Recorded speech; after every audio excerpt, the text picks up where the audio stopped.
சொந்தமே இல்லை குறைகளை தீர்ப்பவன்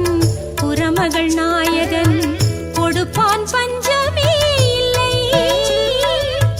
பசிப்பதை பார்ப்பதில்லை பழிச்சொல்லை சேர்ப்பதில்லை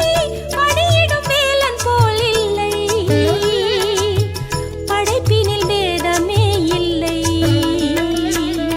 வேலுண்டு வினையும் இல்லை வேறொன்றும் துணையும் இல்லை மயிலுண்டு ஏதும் பயமில்லை